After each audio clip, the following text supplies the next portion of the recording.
मंजिल से आगे बढ़कर मंजिल तलाश कर, मिल जाए तुझे दरिया तो समंदर तलाश कर। অন্তর্বর্তী সরকারের উপদেষ্টাদের বিরুদ্ধে সরকারের কোষাগার থেকে চিকিৎসা বাবদ বিদেশে চিকিৎসা ব্যয় নিয়ে অভিযোগ উঠেছে।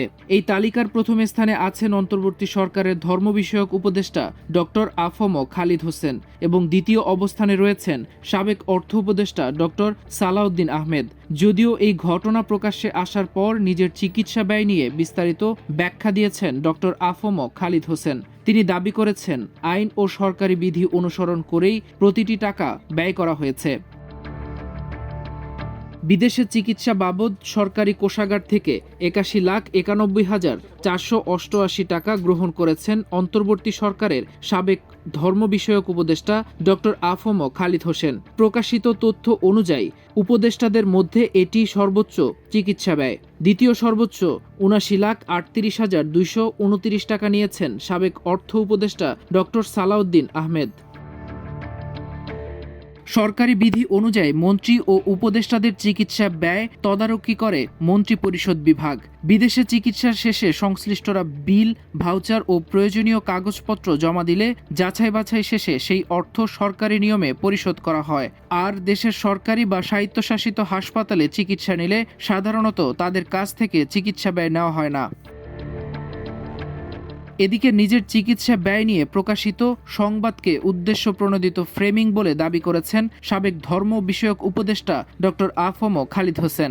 সামাজিক যোগাযোগ মাধ্যম ফেসবুকে দেওয়া এক পোস্টে তিনি বলেন, উপদেষ্টা হিসেবে দায়িত্ব পালনকালে তিনি সততা ও নিষ্ঠার সঙ্গে কাজ করেছেন এবং সরকারি কোনো অর্থ আত্মসাৎ বা তছরূপ করেননি।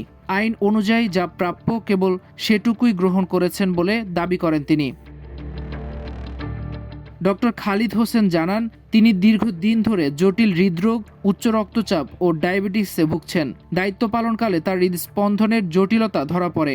জাতীয় হৃদরোগ ইনস্টিটিউটের বিশেষজ্ঞ চিকিৎসকদের বোর্ড তাকে ক্যাথেটার অ্যাবলেশন অপারেশনের পরামর্শ দেয় এবং জানায় এ ধরনের আধুনিক চিকিৎসার প্রয়োজনীয় প্রযুক্তি দেশে নেই। এরপর সরকারি অনুমোদন নিয়ে তিনি থাইল্যান্ডের বামরুন গ্রান্ড হাসপাতালে চিকিৎসা নেন।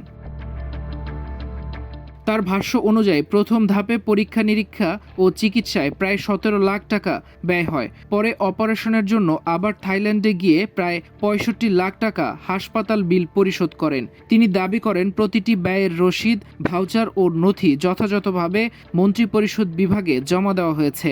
সরকার কেবল হাসপাতাল, অপারেশন ও ঔষধের খরচ বহন করেছে। তবে হোটেল, যাতায়াত, খাবার এবং সঙ্গে থাকা সহযাত্রীর সব ব্যয় তিনি ব্যক্তিগতভাবে বহন করেছেন বলে উল্লেখ করেন। অন্যদিকে সাবেক অর্থ উপদেষ্টা ডক্টর সালাউদ্দিন আহমেদ জানিয়েছেন, আমি খুব সততার সঙ্গে দায়িত্ব পালন করেছি। এক পর্যায়ে শারীরিক জটিলতা দেখা দেয়, দেশে চিহ্নিত করাই যাচ্ছিল না। পরে বাধ্য হয়ে যথাযথ প্রক্রিয়ায় সরকারের অনুমোদন নিয়ে সিঙ্গাপুরে চিকিৎসা নিয়েছি। সেখানে আমি ৩ বার চিকিৎসা নিয়েছিলাম। মাল্টিমিডিয়া ডেস্ক, আমার দেশ।